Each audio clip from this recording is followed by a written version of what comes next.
اللهم صل على محمد وعلى آل محمد كما صليت على إبراهيم وعلى آل إبراهيم إنك حميد مجيد اللهم بارك على محمد وعلى آل محمد كما باركت على إبراهيم وعلى آل إبراهيم إنك حميد مجيد الحمد لله محترم হাজিরিন সম্মানিত এলাকাবাসী আল্লাহ পাকের দরবারে অগণিত অসংখ্য শুকরিয়া রব্বে করিম দয়া করে মেহেরবানি করে আমাদেরকে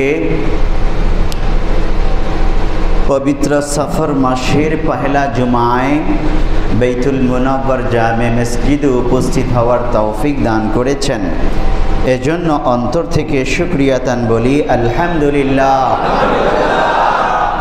আজকে সফর মাসের 3 তারিখ 1446 হিজরি, শ্রাবণ মাসের 25 তারিখ 1431 বাংলা এবং আগস্ট মাসের 9 তারিখ 2024 খ্রিস্টাব্দ। গত শুক্রবারও বাংলাদেশের ইতিহাস ছিল একরকম, আজ শুক্রবার বাংলাদেশের ইতিহাস আরেক রকম। গত শুক্রবার বাংলাদেশের ইতিহাস ছিল জালেমের, আজ বাংলাদেশের ইতিহাস মজলুমের বিজয়ের। এভাবে আল্লাহ তাআলা কখন কাকে কি অবস্থায় কি করবেন, কাকে ক্ষমতা দেবেন, কাকে ক্ষমতা থেকে নামাবেন, বান্দারা বুঝতে পারে না। মনে করে আমার ক্ষমতা আমি বানিয়েছি, আমি যতদিন ইচ্ছে ততদিন থাকব, যার ফলশ্রুতিতে বান্দার মাধ্যমে অনেক প্রকারের অন্যায় অবিচার সংগঠিত হয়। আমাদের জন্য শিক্ষা এখানেই যে আমি যেন এই ইতিহাস থেকে শিক্ষা নেই। মহান আল্লাহ তাআলা সূরা আলে ইমরান আয়াত নম্বর 26 ইরশাদ করছেন, কুলিল্লাহুম্মা মালিকাল মুলকি তু'তিল মুলকা মান তাশা ওয়া তু'ইজ্জু মান তাশা ওয়া তুযিল্লু মান তাশা। আল্লাহ রাব্বুল আলামিন বলছেন, কুলিল্লাহুম্মা মালিকাল মুলকি তু'তিল মুলকা মা তাশা ওয়া তানজিউল মুলকা মিম্মান তাশা। আপনি বলুন, আল্লাহুম্মা মালিকাল মুলক, হে সমস্ত রাজত্বের মালিক মহান আল্লাহ, তু'তিল মুলকা মান তাশা ওয়া তানজিউল মুলকা মিম্মা তাশা। তুমি যাকে ইচ্ছা রাজত্ব দাও, যার কাছ থেকে ইচ্ছা রাজত্ব ছিনিয়ে নাও। ওয়া তু'ইজ্জু মা তাশা ওয়া তুযিল্লু মা তাশা বিয়াদিকাল খায়র ইন্নাকা আলা কুল্লি শাইইন কাদির। তুমি যাকে ইচ্ছা সম্মানিত করো, যাকে ইচ্ছা অপদস্থ লাঞ্ছিত করো। বিয়াদিকাল খায়র, আয় আল্লাহ তোমার হাতেই যাবতীয় কল্যাণের চাবিকাঠি। ইন্নাকা আলা কুল্লি শাইইন কাদির, তুমি তো সব কিছুর ব্যাপারে ক্ষমতাবান। সার্বভৌমত্বের মালিক, সমস্ত ক্ষমতার উৎস কে? একমাত্র আল্লাহ। সমস্ত ক্ষমতার মালিক যেমন আল্লাহ, সমস্ত কল্যাণ মহান আল্লাহর হাতে। কল্যাণ চাইতে হবে আল্লাহর দেয়া, আল্লাহর বিধান অনুযায়ী রাসূলুল্লাহ সাল্লাল্লাহু আলাইহি ওয়াসাল্লামের পদ্ধতিতে। আল্লাহ রাব্বুল আলামিন সূরা বাকারার 26 নম্বর আয়াতে আমাদেরকে এই কথা স্মরণ করিয়ে দিলেন, আল্লাহ তাআলাই বান্দাকে ক্ষমতা দেন। বান্দা ক্ষমতা পেয়ে যখন জুলুম করতে থাকে অবকাশ দেন, কিন্তু আল্লাহ তাআলা ছাড় দেন না। আল্লাহ তাআলা সুযোগ দেন, অবকাশ দেন, কিন্তু ছাড় দেন না। এক সময় না এক সময় পাকড়াও করেন। মহান আল্লাহ তাআলার কোরআনের ওই বক্তব্যের আলোকে প্যারা নবী সাল্লাল্লাহু আলাইহি ওয়াসাল্লাম বলছেন, কালান নবী সাল্লাল্লাহু আলাইহি ওয়াসাল্লাম, ইন্নাল্লাহা আযজা ওয়া জাল ইউমলি লিয-যালিমিন। নিশ্চয়ই আল্লাহ তাআলা জালেমদেরকে সুযোগ দেন, অবকাশ দেন। ইউমলি লিয-যালিমি ফাইদা আখাযাহু লাম ইউফলিতুহু, কিন্তু যখন আল্লাহ তাআলা তাকে ধরেন, পাকড়াও করেন, আর ছাড়েন না। ثم قرأ وكذلك أخذ ربك إذا أخذ القرى وهي ظالمة إن أخذه أليم شديد। এমনি করে তোমার রবের পাকড়াও যখন তিনি করেন, ইদা আখাযাল কুরা ওয়া হিয়া যালিমা, জালেম সম্প্রদায়, গ্রামের জালেম সম্প্রদায়কে যখন তিনি পাকড়াও করেন, ইন্না আখাযাহু আলীমুন শাদীদ, তার পাকড়াও হয় অত্যন্ত কঠিন, যন্ত্রণাদায়ক। প্যারে হাজিরিন, আমাদের এই জন্য আজকের আলোচ্য বিষয় কোরআনের এই আয়াত অনুযায়ী আমরা নির্ধারণ করেছি জালেমের পতন, মজলুমের বিজয়ে জাতির করণীয় ও কর্তব্য। আল্লাহ তাআলা ইতিহাস স্মরণ করিয়ে দেবার জন্যে হযরত মূসা আলাইহিস সালামের ইতিহাস টেনেছেন। ফেরাউন মিশরের রাজত্ব করত, 400 বছর হায়াত পেয়েছিল, জুলুম, নির্যাতন, নিপীড়ন করেছে, ঈমানদারদেরকে, বনি ইসরাইলকে কষ্ট দিয়েছে। হযরত মূসা আলাইহিস সালাম নির্যাতন সইতে সইতে টিকতে না পেরে তারা মজলুম ছিলেন, মহান রবের কাছে ফরিয়াদ করেছিলেন। وقال موسى ربنا إنك آتيت فرعون وملأه زينة وأموالا في الحياة الدنيا। أي الله মুসা আলাইহিস সালাম বলেন, وقال موسى, আর হযরত মুসা আলাইহিস সালাম বললেন, ربنا إنك آتيت فرعون وملأه, আয় আল্লাহ তুমি ফিরআউন এবং তার দলবলকে দিয়েছ, কি দিয়েছ? জিনাতাও ওয়া আমওয়ালান ফিদ দুনিয়া, দুনিয়ার শান শৌকত, সম্পত্তি, ক্ষমতা তাদেরকে তুমি দিয়েছ। আয় আল্লাহ, রব্বানা লিয়ুদিল্লু আন সাবিলিক, আয় আল্লাহ এই ক্ষমতা, এই সম্পত্তি পেয়ে তারা তোমার বান্দাদেরকে তোমার রাস্তা থেকে সরিয়ে পথভ্রষ্ট করে দেয়। আমরা পিছনের জালেমদের, প্রত্যেক জালেমের ইতিহাস যদি অন্বেষণ করি, তালাশ করি, সেই ফেরাউন থেকে যত জালেম পৃথিবীতে এসেছে প্রত্যেকের ইতিহাস তালাশ করে দেখব, তারা ক্ষমতা, তাদের সম্পদ, তাদের বাহুবল, দলীয় পাওয়ার সব কিছু খরচ করেছে বান্দাদেরকে জুলুম, নির্যাতন, নিপীড়ন করে টিকে থাকার জন্যে, আর মহান আল্লাহর পথ থেকে বান্দাকে সরাবার জন্যে, ইসলামের রাস্তা থেকে সরাবার জন্যে। ইসলামের সঠিক বিধান পালন করা যায় না, ইসলামের পক্ষে কথা বলা যায় না, কিন্তু বিধর্মীদের পক্ষে ব্যাপকভাবে কথা বলা যায়, ব্যাপক কর্মসূচি পালন করা যায়। একটা মাহফিল করতে গেলেও অনুমতি লাগে, কিন্তু গান বাজনার অনুষ্ঠান করার জন্য কোনো অনুমতি লাগে না। এই রকম পরিবেশ পরিস্থিতি তৈরি করে রাখে পৃথিবীর ক্ষমতাধর জালেমরা। ফেরাউনও তাই করেছিল। হযরত মুসা আলাইহিস সালাম শান্তিমতো ইবাদত করতে পারে নাই।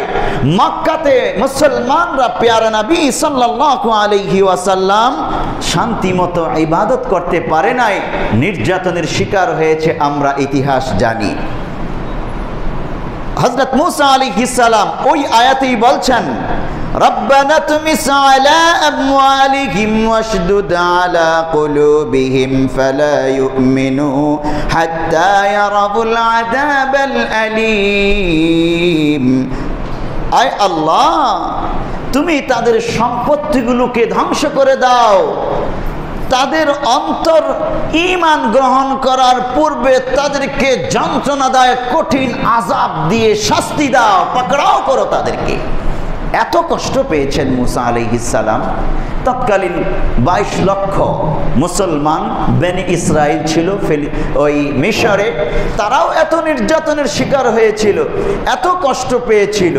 অবশেষে এইভাবেই আল্লাহর কাছে দোয়া করেন মুসা আলাইহিস সালাম, আয় আল্লাহ, ওরা এই সম্পত্তি দিয়ে, এই ক্ষমতা দিয়ে আমাদেরকে নির্যাতন করতেছে, তোমার বান্দাদেরকে তোমার পথ থেকে সরিয়ে ফেলতেছে, বিচ্যুত করতেছে। ওদের এই সম্পত্তি তুমি রেখো না, ওদের এই ক্ষমতা তুমি রেখো না, আর ওদেরকে কঠিনভাবে শাস্তি দাও। ওরা ঈমান আনার আগেই শাস্তি দাও, কারণ ঈমান এনে ফেললে তো আর শাস্তি দেওয়া যাবে না। দেখেন কতটা কষ্ট পেলে একজন নবী এইভাবে বলতে পারে, আয় আল্লাহ, ওরা ঈমান আনার আগে আগে ওদেরকে ধরো, শাস্তি দাও। আমরা প্রত্যেক জালেমের সময় মজলুমের আহাজারি কান্নার আওয়াজ আমরা পেয়েছি, ইতিহাস শুনেছে মজলুমের কান্নার আওয়াজ। এই যে গত কয়দিন যাবৎ বিভিন্ন মজলুমের আত্মচিৎকারের আওয়াজ পাওয়া যাইতেছে। এক মজলুম দীর্ঘ 8-9 বছর আয়না ঘরে বন্দী ছিল। এই আয়না ঘর কথাটা আমি আগে জানতাম না, এই নতুন করে আমি জানলাম আয়না ঘর আবার কি। পরে জানতে পারলাম বিচার বহির্ভূত জুলুম, নির্যাতন, নিপীড়ন করার জন্য গোপন অন্ধকার নিষ্ঠুর কারাগার।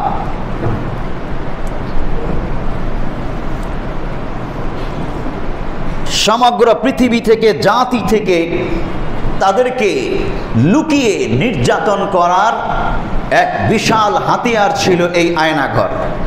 সেখান থেকে আব্দুল্লাহ আমান আজমি নামক এক ব্রিগেডিয়ার জেনারেল দীর্ঘ 8-9 বছর পর মুক্তি লাভ করেছেন। তার গামছাটা দেখাচ্ছেন, কান্না করছেন আর বলতেছেন, এই গামছাতে আমি আমার চোখের কত পানি যে মুছে এসেছি, সেগুলো একত্রিত করলে বিশাল পানির স্তূপ তৈরি হতো। এই গামছাটা 8 বছর যাবৎ সংরক্ষণ করেছেন, এটা দিয়ে তিনি তার চোখের পানি মুছেছেন। এমন ঘর যেখানে দরজা নাই, জানালা নাই, অন্ধকার, মাটির নিচে কোন জায়গায় আছে, আন্ডারগ্রাউন্ডে সেই আয়না ঘর নামক অন্ধকার কারাগার।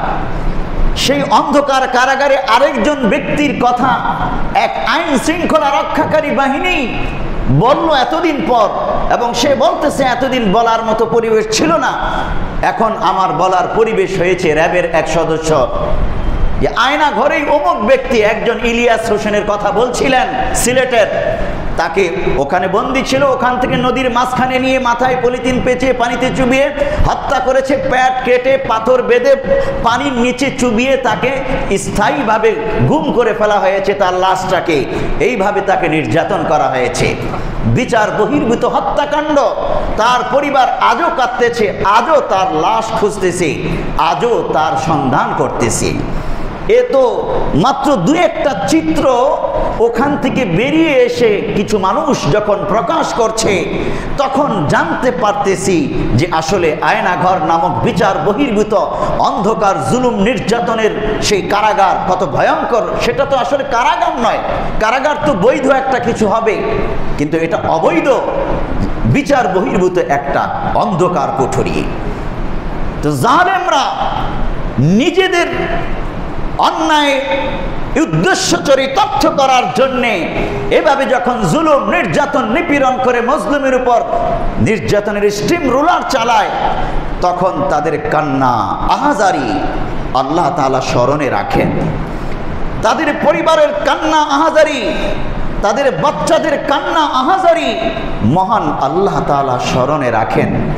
এবং পেয়ারা নবী হাদিসে বলেছেন, ইউমলি লিযালিমি ফাইদা আখাযাহু লাম ইউফলিতহু। আল্লাহ তাআলা জালেমকে সুযোগ দেন, অবকাশ দেন, যেন সে তওবা করে ফিরে আসতে পারে, জুলুমের পথ পরিহার করতে পারে, অবকাশ দেন। কিন্তু যখন সে জুলুম ছাড়ে না, তওবা করে না, লাম ইউফলিতহু, আল্লাহ তাআলা তাকে যখন পাকড়াও করেন তাকে আর ছাড়েন না। আল্লাহ তাআলা সুযোগ দেন, অবকাশ দেন, কিন্তু ছাড়েন না আল্লাহ তাআলা। পেয়ারে হাজিরিন, এরকম ডিবির পাশেই টর্চার সেল, পুলিশ তো ওখানে নাই, এখন আর্মির তত্ত্বাবধানে যখন সাংবাদিক সহ সেটা দেখলো, দেখা গেল যে সেখানেও কিভাবে নির্যাতন নিপীড়ন করা হতো। আমরা শুধু কথাগুলো এই জন্যই বলছি, গতকাল একজন জালেম ছিল, আজ আমি আছি, আমি যেন আগামীকাল জালেম না হয়ে যাই। শুধু এটা স্মরণ করিয়ে দেওয়ার জন্যেই এই প্রেক্ষাপট টানা। অসংখ্য মানুষ কান্না করেছে, অসংখ্য মানুষ বদদুয়া দিয়েছে জালেমের বিপক্ষে। হযরত মূসা আলাইহিস সালাম জার্নি করে বদদুয়া দিয়েছেন এবং বলেছেন আল্লাহর কাছে, রব্বানা তমিস আলা আমওয়ালিহিম ওয়াশদুদ আলা কুলুবিহিম ফালা ইউমিনু হাত্তা ইয়ারাবুল আযাবাল আলীম। আয় আল্লাহ, তাদের সম্পদ ক্ষমতা শেষ করে দাও, ওরা ঈমান আনার আগে আগে ওদেরকে শাস্তি দাও। অনেক মজলুম বাংলাদেশের, বিশ্বের বিভিন্ন জায়গার অনেক মজলুম চোখের পানি ফেলেছে, কান্না করেছে, কারাগারের দরওয়াজায় গেটে বসে বসে, ভিতরে সন্তান আছে, স্বামী আছে, বাবা আছে, ভাই আছে, অন্যায়ভাবে গ্রেফতার করে জুলুম নির্যাতন নিপীড়ন করছে। কারাগারের বাহিরে পরিবার পরিজন দৌড়াদৌড়ি করতেছে, কান্না করতেছে, কারাফটকে বসেই আল্লাহর কাছে ফরিয়াদ করতেছে হাত তুলে, আয় আল্লাহ, জালেমকে তুমি ধ্বংস করে দাও। আমার নিজের চোখে দেখা, নিজের কানে শোনা কারা ফটকে অনেক মজলুমের আহাজারি আমি শুনেছি, আমি দিলাওয়ার বিন গাজী শুনেছি, কারণ আমিও তো সেখানে ছিলাম, সেই ভিতরে ছিলাম। আজও আমি 10 বছর আগের সেই মিথ্যা মামলার, গাড়ি পোড়ানোর মিথ্যা মামলার হাজিরা আজও আমি দিয়ে যাচ্ছি। আমি মজলুম, কিন্তু আমি কারো কাছে বলি নাই, আজ প্রকাশ করেছি। আমি কখনো বদদুয়া করি নাই জালেমের বিরুদ্ধে, শুধু মজলুমের বদদুয়ার সাথে আমিন বলেছি। এতটুকুনি ছিল আমার করা। পিয়ারে হাজিরিন, তো আল্লাহ রাব্বুল আলামিন ইতিহাস স্মরণ করিয়ে দিলেন, হযরত মূসা আলাইহিস সালাম জুলুম নির্যাতন সইতে সইতে মহান রবের কাছে এইভাবে বদদুয়া করেছেন মজলুম হয়ে। আল্লাহ তাআলা অবশেষে জালেমকে পাকড়াও করলেন। সেই জালেম কত বছর ছিল? 400 বছর। কয় বছর? 400 বছর মিশরের ক্ষমতায়। এবং সে বলেছিল, আনা রাব্বুকুমুল আ'লা, আমি মিশরের বড় খোদা, বড় রব, আমাকেই মান্য করে চলতে হবে, আমার কথার বাহিরে, আমার আইনের বাহিরে কোনো আইন নাই, আমার কথার বাহিরে কোনো কথা নাই।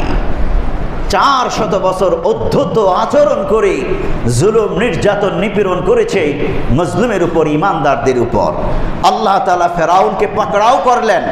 কোরআনুল কারীমে আয়াত আছে, লোহিত সাগরে চুবিয়ে চুবিয়ে ডুবিয়ে ডুবিয়ে মেরেছে তার 16 লক্ষ সৈন্য সহ, জালেম সৈন্য সহ লোহিত সাগরে চুবিয়ে মেরেছে আল্লাহ তাআলা ফেরাউনকে। যখন তার মাথাটা পানির নিচে একবার ডুবতো, ভয়ে আত্মচিৎকার দিত, মরে গেলাম মরে গেলাম। কল্লাটা পানির উপরে একটু উঠলেই চিৎকার করে বলতো। তখন ওই লোহিত সাগরের কিনারে মূসা আলাইহিস সালাম আর মজলুম ইমানদাররা দাঁড়ানো ছিল, তামাশা দেখছিল দাঁড়িয়ে দাঁড়িয়ে। যখনই মাথাটা উপরে উঠতো আওয়াজ করে চিৎকার করে বলতো আমান্না বিরাব্বি আমান্না রাব্বি মুসা ওয়া হারুন, যে আমি ঈমান আনলাম মুসা আলাইহিস সালাম হারুন আলাইহিস সালামের রবের উপর ঈমান আনতেছি, ঈমান আনার ঘোষণা দিচ্ছি।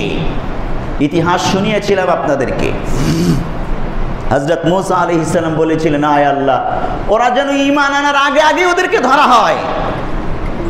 যখন ফেরাউন ঈমান আনার কথা বলতেছিল মৃত্যুর মুহূর্তে, জিব্রাইল আলাইহিস সালাম দেখলেন এই বেটা বারবার ঈমানের কথা বলতেছে, মরার ভয়ে, স্বাধীনভাবে তো আর বলতেছে না, এতদিন জুলুম নির্যাতন করেছে, যদি বারবার বলতে থাকে আল্লাহর যদি দয়া এসে যায় ওর শাস্তি পাওয়া উচিত।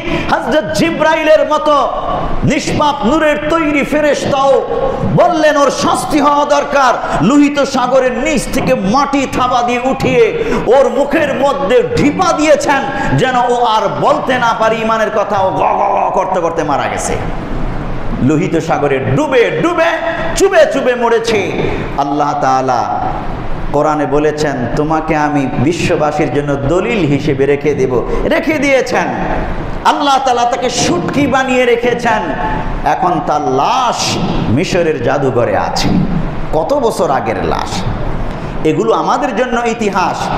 গতকাল ফেরাউন জালেম ছিল, আজ আমি ক্ষমতায় আছি, চেয়ারে আছি, আমি যেন আগামীকাল জালেম না হয়ে যাই, অন্যথায় পরশু আমার পতন অবধারিত। আমার জুলুমের হিসাব করায় গন্ডায় উসুল করবেন আল্লাহ তাআলা। যেই মজলুমদেরকে তুড়ি মেরে উড়িয়ে দিতাম আমি, ওই মজলুমরাই দুর্বলরাই আমার হিসাব করায় গন্ডায় উসুল করে ছাড়বে। ফেরাউন ছিল ক্ষমতাধর, পানির মাধ্যমে দুর্বল, পানির মাধ্যমে যে আমরা গিলে খাই, আল্লাহ শাস্তি দিয়েছেন। নমরুদ সারা পৃথিবীর বাদশা ছিলেন, ক্ষমতায় ঔদ্ধত্য প্রদর্শন করে আল্লাহর সাথে যুদ্ধ ঘোষণা করেছিল, আল্লাহকেও মেরে ফেলবে, নাউজুবিল্লাহ। হযরত ইব্রাহিম আলাইহিস সালামকে অগ্নিকুণ্ডে নিক্ষেপ করেছিল হত্যা করার জন্যে। ইব্রাহিম আলাইহিস সালামের পক্ষে কথা বলার মতো কেউ ছিল না। নমরুদের বিরুদ্ধে যেই কথা বলবে তার কল্লা যাবে। এইরকম পরিবেশ পরিস্থিতি অতীতে ইতিহাস বারবার ঘুরে ঘুরে আমাদের সামনে এসেছে, আমরা কথা বলতে পারিনি। পেয়ারে হাজিরিন, কিন্তু আল্লাহ তাআলা একেবারে দুর্বল এক প্রাণী ছোট্ট মশার দ্বারা নমরুদের বিশাল রাজত্বের পতন ঘটিয়েছে। এটা জালেমের জন্য শিক্ষা। তুমি যাকে দুর্বল মনে করো সেই তোমার উপর এক সময় প্রবল হয়ে যেতে পারে। যাদেরকে তুমি গুলি করে হত্যা করে ফেলছো নির্দ্বিধায়, বিদ্রুপ করতেছ অহংকার অধ্যতবশত, তারাই তোমার টুটি চেপে ধরতে পারে। তাদের ভয়ে তোমাকে দেশ ছেড়ে পালাতে হতে পারে। এই ইতিহাস বিভিন্ন সময়ে ঘটেছে, চোখের সামনে আছে। তারপরেও আজকের ক্ষমতাধররা আগামীকাল জালেম হয়ে যায়, পরশু দিনের করুণ পরিণতির কথা তারা মনে রাখে না। আল্লাহ তাআলা আমাদেরকে স্মরণে রাখার তৌফিক দান করুন, বলি আমিন। আমার আজকের সকল বক্তব্য বর্তমান ক্ষমতাধরদের জন্যে, অতীতদের জন্যে নয়। অতীতরা তো চলে গেছে, পতন হয়েছে, তাদের জন্যে নয়, বর্তমানদের জন্যে। অতীতের বংশধররা ভবিষ্যতে আবার যদি ক্ষমতায় আসে তখন আবার তাদের জন্য এই বক্তব্য। এবং আমি দিলাওয়ার বিন গাজী, আমার জন্য এই বক্তব্য, আমি যেন আমার অবস্থান থেকে জালেম না হয়ে যাই। পেয়ারে হাজিরিন, এজিদ নাম শুনেছি আমরা, হুসাইন রাদিয়াল্লাহু তাআলা আনহুকে হত্যা করেছিল কারবালার প্রান্তরে নির্মমভাবে। এই এজিদ জঘন্য আরো যেই কাজ করেছে, সে ক্ষমতায় ছিল মাত্র 4 বছর 9 মাস। কতদিন? মাত্র 4 বছর 9 মাস সে ক্ষমতায় ছিল। এই 4 বছর 9 মাসে সে হযরত হুসাইন রাদিয়াল্লাহু তাআলা আনহুকে হত্যা করেছে।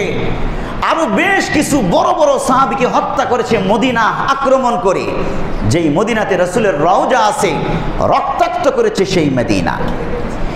এই ইয়াজিদ মক্কাতেও আক্রমণ করেছে, কাবা চত্বরে হামলা করেছে। হাররার ভয়ঙ্কর ঘটনা, মদিনাতে সে অসংখ্য মানুষকে নির্মমভাবে নির্যাতন করে হত্যা করেছে।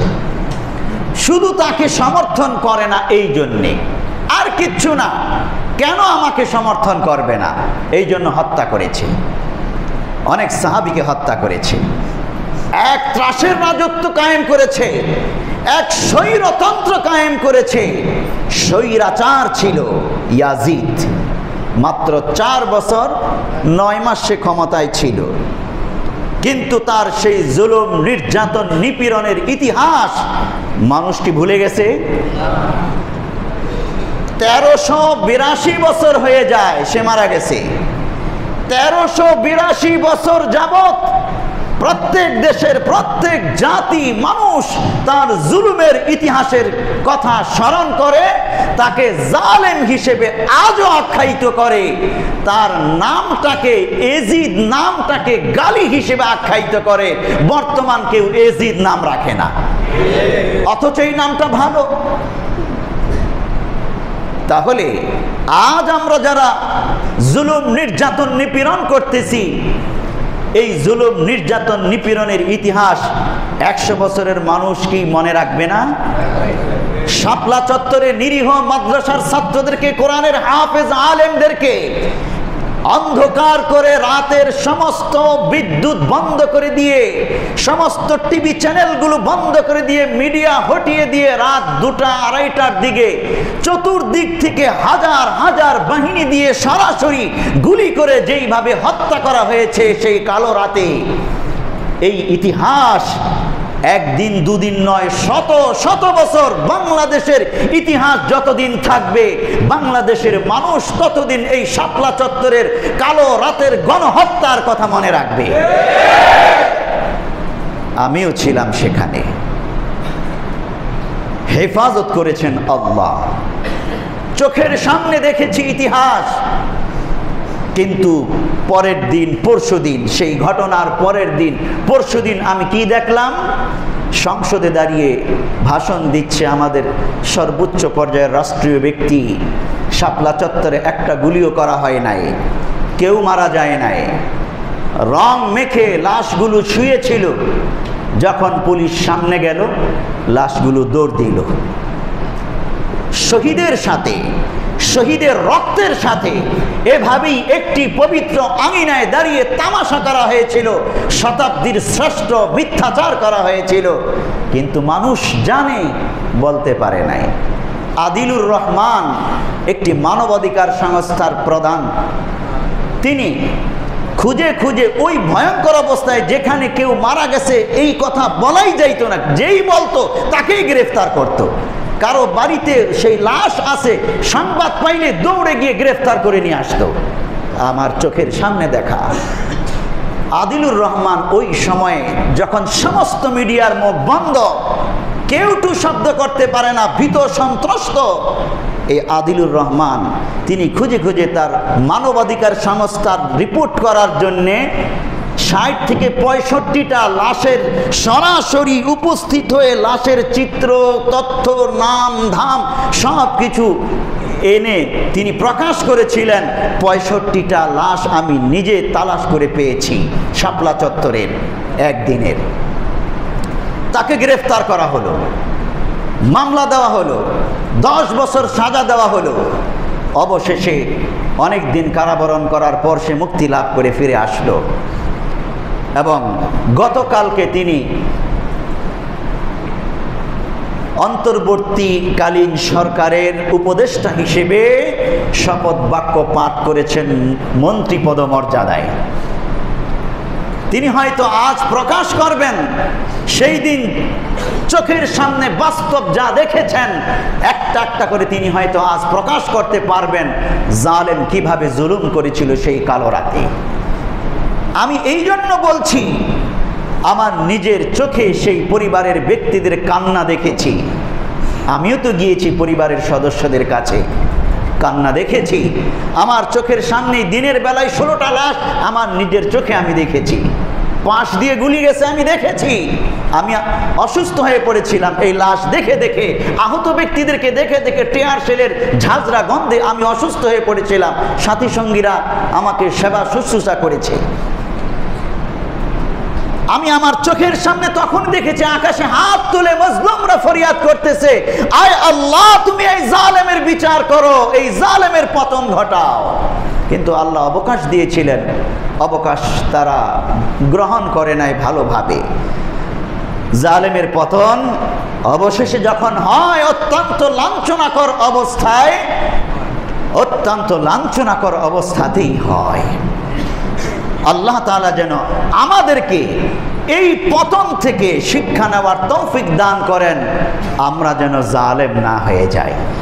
আপনি মনে রাখবেন, এক সময় না এক সময় জালেমের ফরিয়াদ আল্লাহর কাছে কবুল হবেই।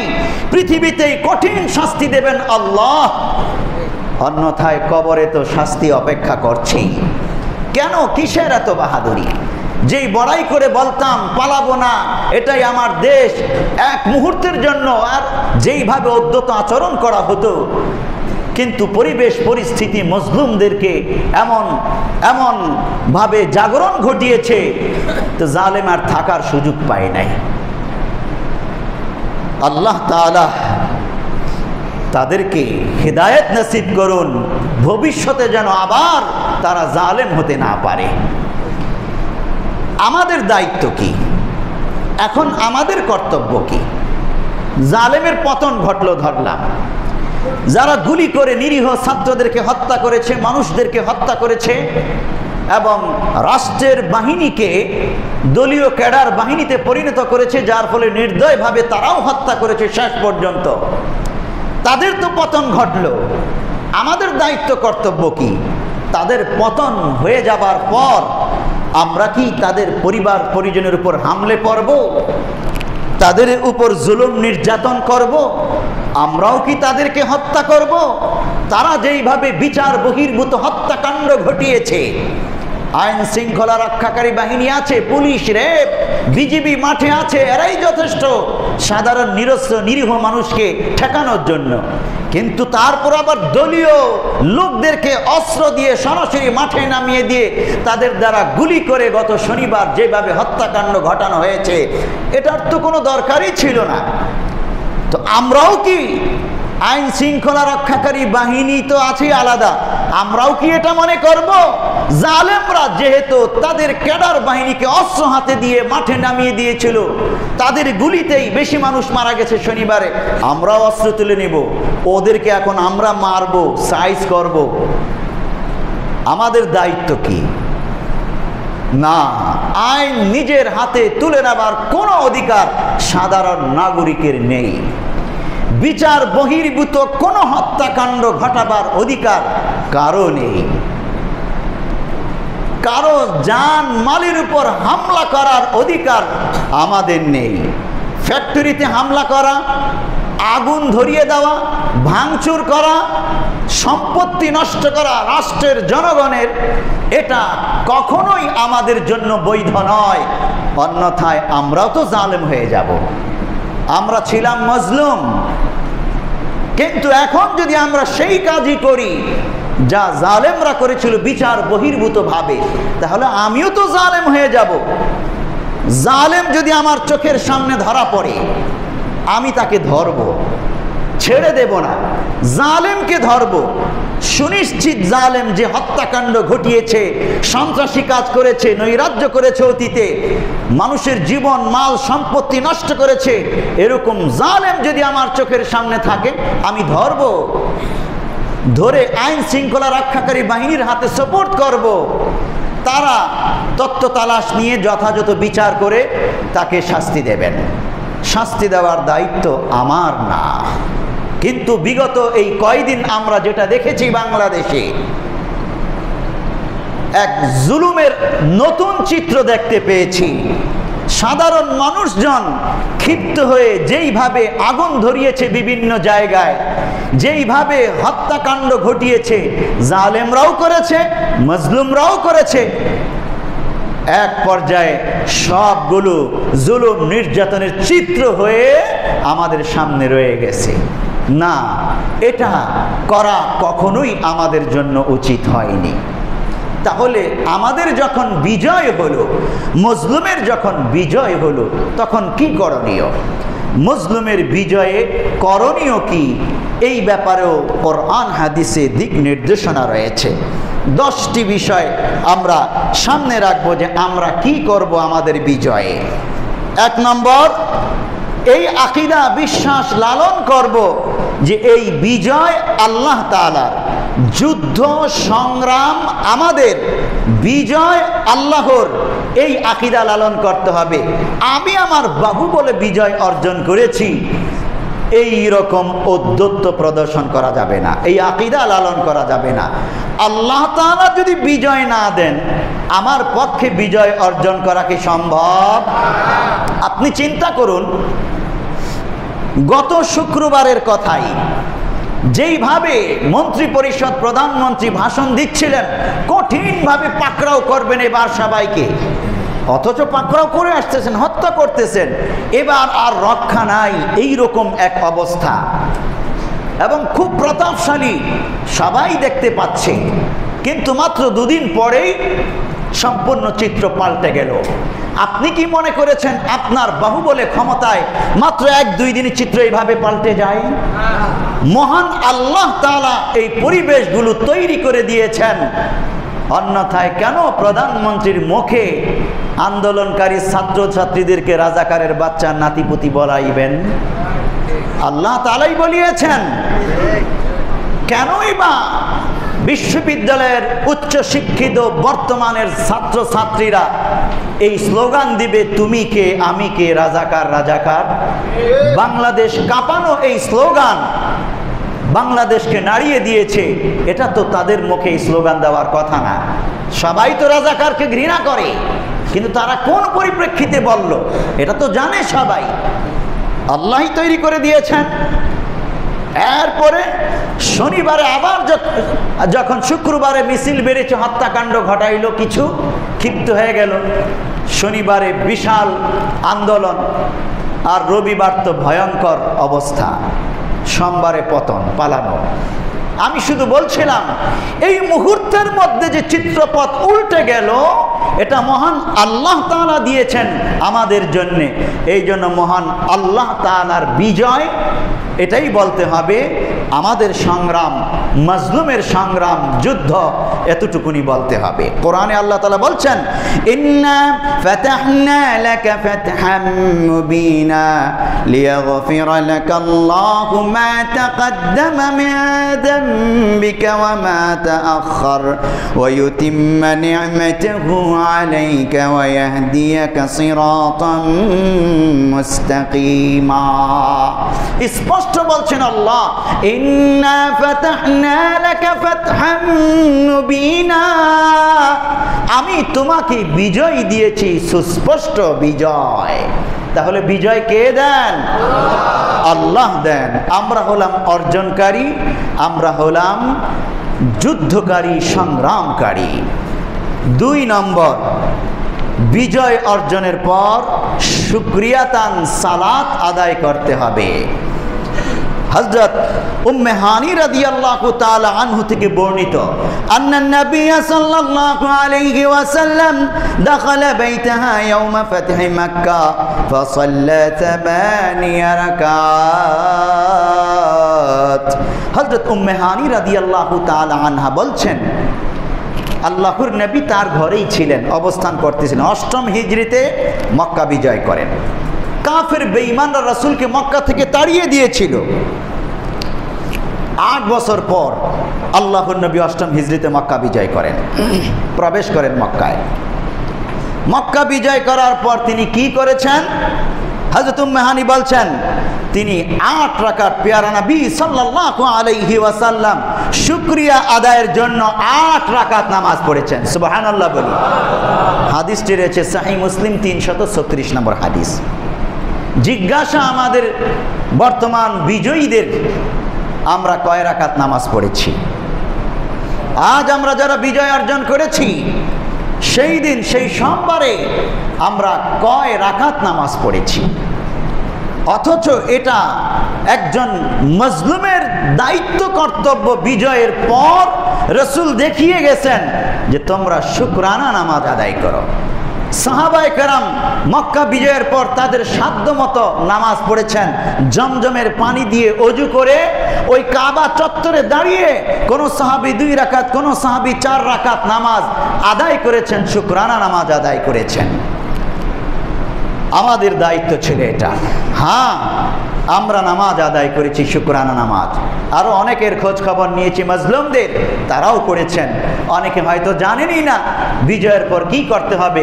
আমাদের যেই ছাত্র বন্ধুরা নেতৃত্ব দিয়েছে আন্দোলনে, ওরা হয়তো জানেই না যে কি করতে হবে। এই জন্য হয়তো তারা এইভাবে আদায় করতে পারে নাই। এই জন্য ওলামায়ে কেরামের সঙ্গ দরকার। ওলামায়ে কেরাম সাথে থাকলে তারা সঠিকভাবে রাসূলের পদ্ধতিতে যাবতীয় কাজগুলো করতে পারবে। এই জন্য আবদার জানানো হয়েছিল জাতির পক্ষ থেকে, অন্তর্বর্তীকালীন সরকারে একজন আলেম রাখা জরুরি। দাবি তারা মেনে নিয়েছে। একজন বিজ্ঞ প্রজ্ঞ আলেমকে মন্ত্রী পদমর্যাদায় অন্তর্বর্তীকালীন সরকারে গতকাল শপথ গ্রহণ করেছে।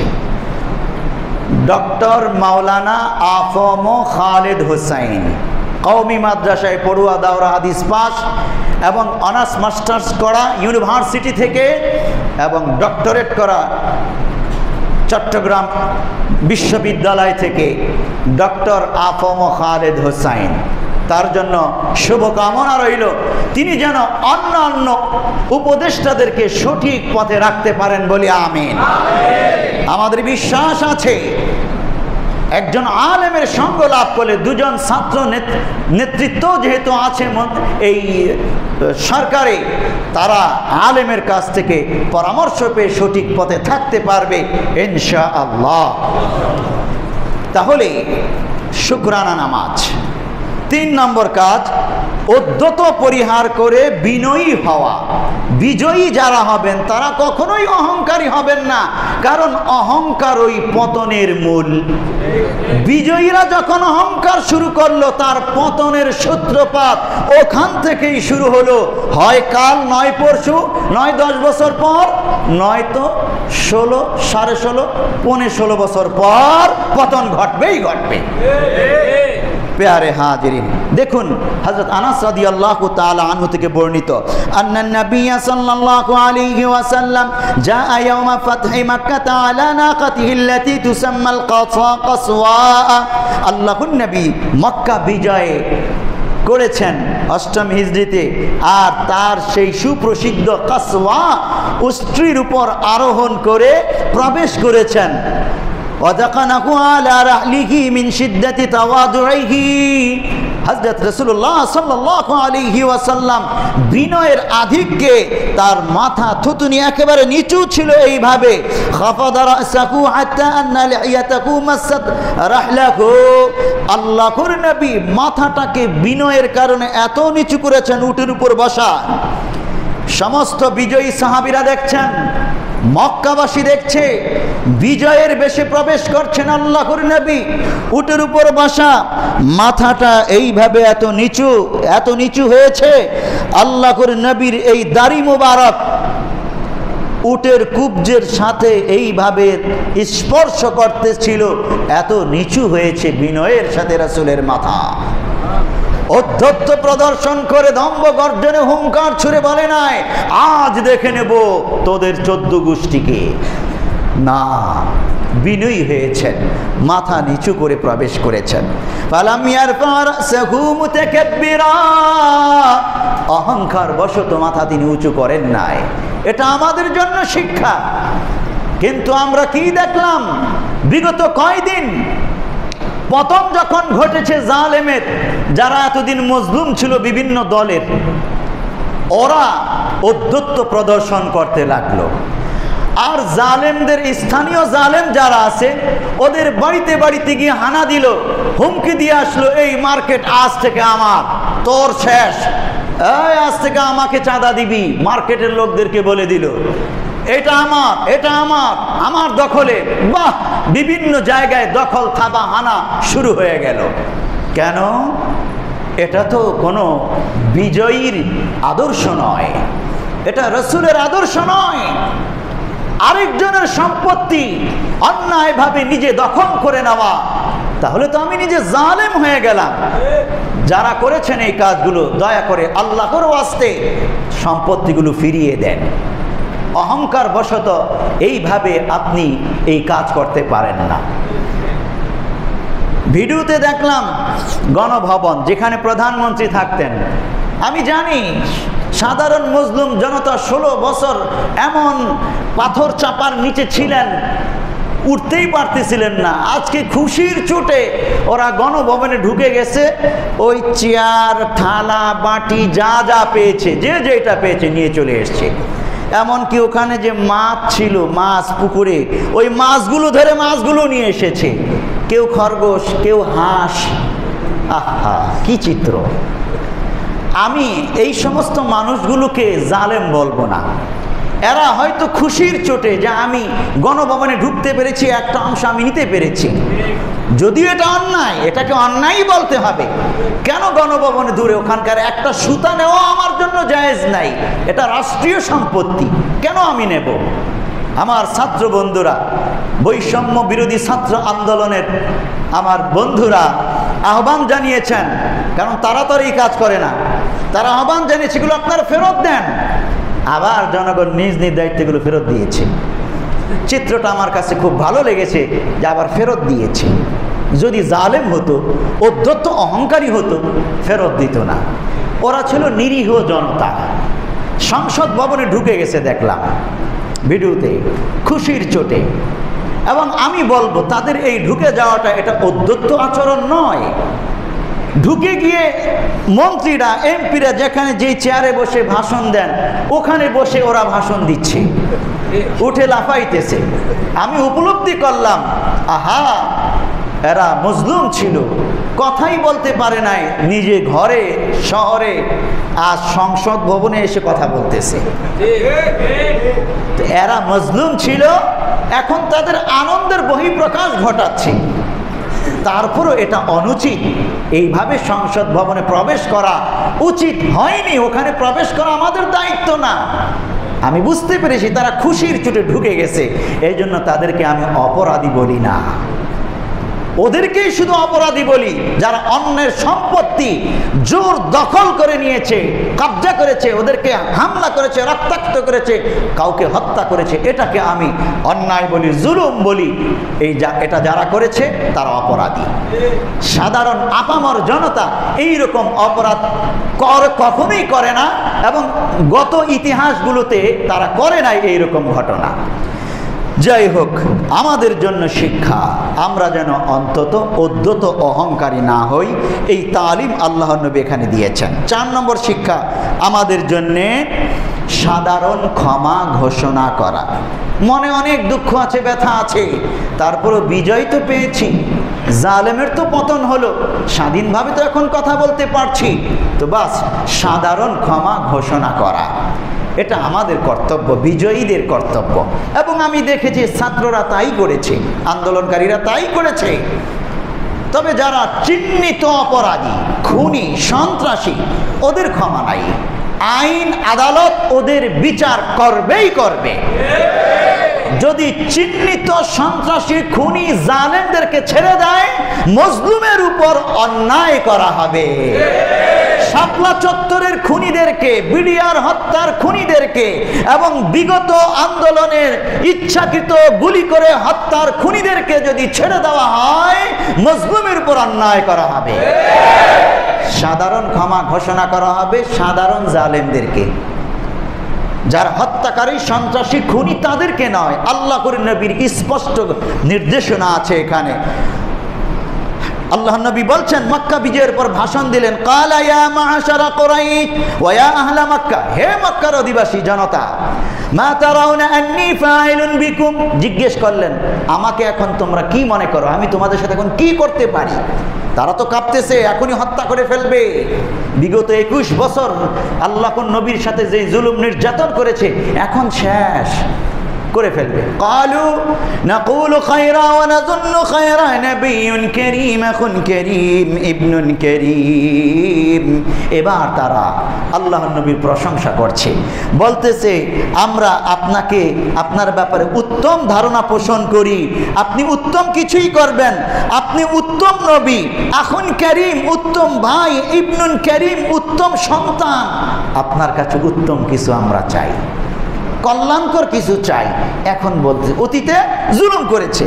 فقال النبي صلى الله عليه وسلم فإني أقول كما قال أخي يوسف لا تثريب عليكم اليوم يغفر الله لكم وهو أرحم الراحمين। আল্লাহর নবী তখন বললেন যে আজ আমি সেই কথাই বলবো আমার নবী ইউসুফ আলাইহিস সালাম তার ভাইদেরকে যেই কথা বলেছিলেন।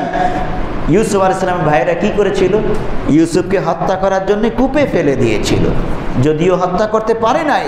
আল্লাহর নবী বলছেন আমার ভাই ইউসুফের মতোই আমি আজ বলছি লা তাতরিবা আলাইকুমুল ইয়াওম, আজ তোমাদের উপর আমার কোনো অভিযোগ নাই।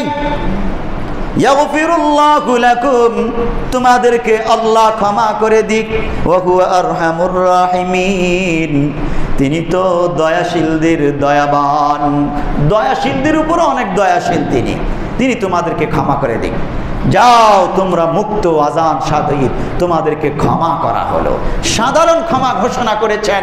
মক্কার জনতা খুশিতে উদ্দোলিত হয়ে আল্লাহর নবীর হাতে দলে দলে ইসলাম ধর্ম গ্রহণ করতে শুরু করে দেয়। আপনি ক্ষমা করে দেন, ওই পরিবারগুলো জালেমের দল ছেড়ে মজলুমের দলে আসবে, ভালো কাজ করবে, দেশ গঠনে ভূমিকা রাখতে পারবে। আর যদি তাদেরকে হামলা করতেই থাকেন, ওরা দেশ গঠন করবে তো দূরের কথা, ওরা রাতের বেলা ডাকাতি করার চিন্তা করবে দলবদ্ধ সংঘবদ্ধভাবে, সুযোগ নিয়ে, যেগুলো হইতেছে আর কি। যাই হোক, আমরা এখান থেকে শিক্ষা নেব, আমাদের দ্বারা অন্তত যেন জুলুম নির্যাতন না হয়। 5 নম্বর কাজ, সংখ্যালঘুদেরকে জুলুম করা যাবে না, তাদের নিরাপত্তা নিশ্চিত করতে হবে। তবে হ্যাঁ, বাংলাদেশের ইতিহাস আমি দেখেছি, জালেমের পতন ঘটলেও বাংলাদেশে সংখ্যালঘুদের উপর হামলা করা হয়নি, তাদের মন্দির পাহারা দিতে দেখেছি মাদ্রাসার ছাত্রদেরকে। কিন্তু ভারতের মিডিয়া কি করছে জানেন? আমি একটা মিডিয়াতে দেখলাম, কি সর্বনাশ, উল্টা খবর। মন্দির পাহারা দিচ্ছে মাদ্রাসার ছাত্ররা, দাড়ি টুপিওয়ালারা, সাধারণ স্কুল কলেজ ইউনিভার্সিটির ছাত্ররা। এই ছবি এটা ওদের মিডিয়াতে প্রকাশ করে বলতেছে এই যে বাংলাদেশে হিন্দুদের মন্দিরে জঙ্গি হামলা হয়েছে। নাউজুবিল্লাহ, কি ভয়ঙ্কর কথা। চাক্ষুষ ভিডিও আছে, তারপরও এই দাদা বাবুরা ওদের মিডিয়াগুলো উল্টা সংবাদ প্রচার করতেছে। তবে ভাগ্য ভালো, সন্ধানী হিন্দু সাংবাদিকও তো আছে, ওরা আবার উল্টা সংবাদ প্রচার করে ওদের পরিকল্পনা সাৎ করে দিয়েছে। এভাবেই হচ্ছে। তাহলে আল্লাহর নবী বলছেন হাদিসে, আলা মান যালামা মুআকিদান আও ইনতাকাসাহু আও কাল্লাফাহু ফাওকা তাকাতিহি আও আখাযা মিনহু শাইআন বিগাইরি তিবি নাফসিন ফাআনা হাজিজুহু ইয়াওমাল কিয়ামাহ। প্যারা নবী বলছেন, সাবধান, মুসলিম রাষ্ট্রে বসবাসকারী অমুসলিমদেরকে তোমরা জুলুম করবে না, অন্যায়ভাবে কিছু চাপিয়ে দেবে না, তাদের সম্পত্তি তোমরা অন্যায়ভাবে গ্রাস করবে না। আনা হাজিজুহু ইয়াউমাল কিয়ামা, অন্যথায় এই আমি নবী মুহাম্মদ তার পক্ষ হয়ে তোমার বিরুদ্ধে আল্লাহর আদালতে সাক্ষী দেব, বিচার দায়ের করব। আল্লাহর নবী অমুসলিমদের পক্ষে, মুসলিম জালেমদের বিপক্ষে আল্লাহর আদালতে বিচার দায়ের করবেন। নবী যদি বিচার দায়ের করে, আপনার বাঁচার সুযোগ আছে কোনো? আমি সমগ্র হিন্দু ভাইদেরকে, অমুসলিম ভাইদেরকে এবং পার্শ্ববর্তী ভারত মিডিয়া, হিন্দু মিডিয়াগুলোকে বলতে চাই, মুসলমানদের নবী কি বলেছে তোমাদেরকে রক্ষার ব্যাপারে ভালো করে শুনে নাও। এভাবেই মুসলমান সম্মান করে নিরাপত্তার ব্যাপারটিকে। 6 নম্বর, সম্পদ রক্ষা করব জনগণের, রাষ্ট্রের সম্পদ রক্ষা করব, রাষ্ট্রের জনগণের সম্পত্তি আমরা কখনোই নষ্ট করব না। ওয়ালা তাকুলু আমওয়ালাকুম বাইনাকুম বিল বাতিল, স্পষ্ট ঘোষণা আল্লাহর, অন্যায়ভাবে তোমরা একে অপরের সম্পত্তি, রাষ্ট্রের সম্পত্তি গ্রাস করে নিও না, ধ্বংস করে দিও না, নষ্ট করো না। আগুন জ্বালানো, পোড়ানো, সম্পত্তি নষ্ট করা, যেগুলো ঘটে গেছে অনেক কিছু, সাবধান, আজ থেকে টোটালি স্টপ, সব কিছু বন্ধ। 7 নম্বর, অন্যায়ের পথ পরিহার করে আল্লাহর বিধান বাস্তবায়ন করা। একজন বিজয়ী হিসেবে এখন থেকে আমার দায়িত্ব, দেশ গঠনে আমার দায়িত্ব, আমি ন্যায় ইনসাফ প্রতিষ্ঠা করব, অন্যায়ের মূলোৎপাটন করব, আমার দ্বারা কোনো অন্যায় হবে না, সালাত কায়েম করব, যাকাত প্রতিষ্ঠা করব, অর্থনৈতিক ইবাদত, আমর বিল মারুফ নাহি আনিল মুনকার করব। আল্লাহ তাআলা সূরা হজ আয়াত নম্বর 41 এই কথাই বলছেন, আল্লাযীনা ইম্মাক্কান্নাকুম ফিল আরদি আকামুস সালাতা ওয়া আতাবুজ যাকাতা ওয়া আমারু বিল মারুফ ওয়া নাহাউ আনিল মুনকার ওয়া লিল্লাহি আকিবাতুল উমুর। এই কথাগুলো আল্লাহ তাআলা এখানে বলেছেন। 8 নম্বর দায়িত্ব বিজয়ীদের ইস্তেগফার পড়া, নিজের অন্যায় অপরাধ ক্ষমা প্রার্থনা করা, তাহলে আল্লাহ তাআলা বিজয় দেবেন। আল্লাহ তাআলা কোরআনুল কারীমে বলছেন, ইস্তাগফিরু রাব্বাকুম ইন্নাহু কানা গাফফারা। আমরা বিজয়ীরা যদি ইস্তেগফার করতে পারি, আমাদের গুনাহের তওবা করি, সবসময় ইস্তেগফার করি, তাহলে আমার দ্বারা গুনাহ হওয়া সম্ভব না, অন্যায় হওয়া সম্ভব না। তখন কি হবে? 9টা জিনিস, 9টা পুরস্কার আমি পাবো। 1 নম্বর, ইন্নাহু কানা গাফফারা, আল্লাহর ক্ষমা পাবো। ইউরসিলিস সামাআ আলাইকুম মিদরারা, 2 নম্বর, আসমান থেকে রহমতের বৃষ্টি পাবো আমি। ওয়ায়ুনদিরকুম বিআমওয়ালিন ওয়া বানিনা ওয়া ইয়াজআল লাকুম জান্নাত, আল্লাহ তাআলা আমাদেরকে সম্পত্তির দ্বারা মালামাল করবেন, ওয়া বানিন, সন্তানাদি দেবেন, ওয়া ইয়াজআল লাকুম জান্নাতিন ওয়া ইয়াজআল লাকুম আনহারা, উদ্যান বাগান এবং নদী নালা ঝর্ণা প্রসবন ফল ফসল আদি ইত্যাদি দিয়ে আল্লাহ তাআলা আমাদেরকে মালামাল করে দেবেন, সুখ সমৃদ্ধি দেবেন। এই সূরা নূহ আয়াত নম্বর 12-তে 6টা জিনিস আল্লাহ তাআলা বলেছেন, 6টা উপকার। আর হাদিসে 3টা কথা বলেছেন পেয়ারা নবী, মান লাজিমাল ইস্তিগফার জাআলাল্লাহু লাহু মিন কুল্লি হাম্মিন ফারজা ওয়া মিন কুল্লি দিকিন মাখরাজা ওয়া রাযাকাহু মিন হাইসু লা ইয়াহতাসিব। ইবনে মাজাহ হাদিস নম্বর 3819। আল্লাহর নবী বলছেন, কোন ব্যক্তি যদি ইস্তিগফার নিজের উপর আবশ্যক করে নেয়, আল্লাহ তাআলা তার চিন্তা পেরেশানি যাবতীয় সমস্যা দূর করে দেবেন এবং তার ওয়া মিন কুল্লি দাইকিন মাখরাজা, সংকীর্ণতা দূর করে দেবেন, আর তাকে এমন জায়গা থেকে রিজিক দেবেন যেটা সে কল্পনাই করতে পারে না। এই মোট 9টা উপকারিতা। শেষ করে দিচ্ছি আমি। 9 নম্বর, দোয়া করতে হবে দেশের জন্যে এবং দেশ গঠনে, দেশের জন্য দোয়া করা। আল্লাহর নবী উপর কোরআন যে অবতীর্ণ হয়েছে, হযরত ইব্রাহিম আলাইহিস সালাম কিভাবে দোয়া করেছেন, ওয়া ইয ক্বালা ইব্রাহিম রব্বি জাআল হাযা বালাদান আমিনা ওয়াজনুবনি ওয়া বানিয়া আন না'বুদাল আসনাম। দোয়া করেছেন হযরত ইব্রাহিম আলাইহিস সালাম তার দেশের জন্য, আয় আল্লাহ তুমি এই দেশকে নিরাপদ করে দাও।